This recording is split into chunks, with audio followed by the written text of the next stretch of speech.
Friends, ఈ వీడియోలో నేను మొన్న జరిగిన ఇన్స్టాగ్రామ్ లైక్స్ కాంటెస్ట్ గురించి అయితే మాట్లాడబోతున్నాను. దాంట్లో ప్లస్లు ఏంది, దాంట్లో మైనస్లు ఏంది, ఎట్ట జరిగింది, అసలు ఇంపాక్ట్ ఏందని. ఫ్రెండ్స్, నేను కరెక్ట్గా శనివారం, ఆదివారం, సోమవారం, మంగళవారం ఎవరైతే ఆ 3 రోజుల్లో నా వీడియోలు అయితే చూస్తారో ఇన్స్టాగ్రామ్లో, ఎవరైతే లైకులు కొడతారో, ఎక్కువ లైకులు కొట్టిన వాళ్ళు గిఫ్ట్లు ఇస్తానని చెప్పాను. సో ఫస్ట్ టైం ఇలాంటి కాంపిటీషన్లు అయితే పెట్టడం నేనైతే. సో ఫస్ట్ టైం లైక్స్ మీద అయితే కాన్సన్ట్రేట్ చేశాను. సో లైక్స్ అనుకున్నాను, జనాలు కూడా బాగా ఫుల్గా లైకులు కొట్టారు, ఫుల్గా సపోర్ట్ అయితే చేశారు. అండ్ నేనైతే నాకైతే దోల తీరిపోయింది.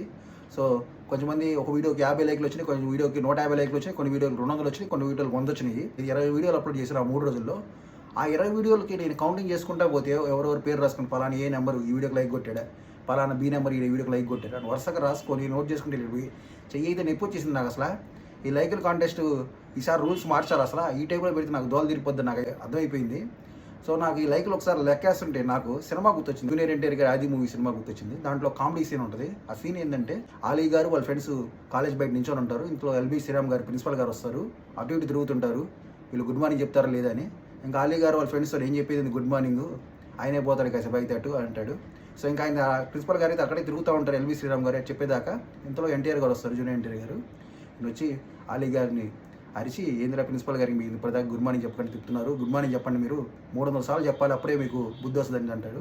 ఇంతలో ఆలీ గారు వాళ్ళ friends good morning sir, good morning sir, good morning sir అని చెప్తారు. ఇంతలో ఎన్టీఆర్ గారు ఆలీ గారిని ఆపి, సార్ ఎల్బీ శ్రీరామ్ గారు అంటే ప్రిన్సిపల్ గారు, సార్ వాళ్ళు గుడ్ మార్నింగ్ చెప్తున్నారు, మీరు కూడా చెప్పాలి కదా, నమస్కారానికి ప్రతి నమస్కారం సంస్కారం కదా అంటారు. సో ఇంతలో వీళ్ళు ఇంకా ఉత్సాహం వస్తుంది, అర్థమైపోద్ది ఆలీ గారి బ్యాచ్కి. మనం ఒకసారి చెప్తే ఆయన ఎన్నిసార్లు చెప్పాలని. ఇంకా వీళ్ళు good morning sir, good morning sir, good morning sir అంటారు.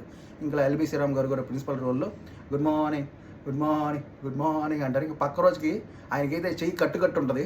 సో అదే నాకు జరిగింది. మీరందరూ ఒక వీడియోకి ఒక్కొక్క లైకులు కొట్టుకుంటూ పోతే నేను అలాంటి కాంటెస్ట్ పెట్టి ప్రతి వీడియో ఎవరెవరు లైకులు కొట్టారో నోట్ చేసుకుంటా పోయేటప్పటికి నాకు దోల తిరిగిపోయింది. నేనేమనుకున్నా ఒక అరగంట గంటలు అయిపోద్దేమో మొత్తం నీట్గా నోట్ చేసుకొచ్చి వెంటనే టప్పని ఇచ్చేయచ్చు అనుకున్నా.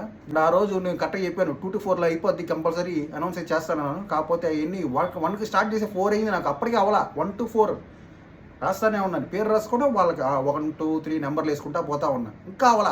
సో చాలా డిలే అయిపోయింది ఆ రోజు. అలా 5కి అయితే అనౌన్స్ చేశాను రిజల్ట్స్ అయితే. సో ఈసారి కాంటెస్ట్ ఏమైనా పెడితే ఈసారి నాకు కంఫర్ట్గా ఉండేది చూసుకోవాలి, లేకపోతే నాకు దోల తిరిగిపోద్ది. ఈసారి చాలా జాగ్రత్తగా ఉండాలి నేనైతే.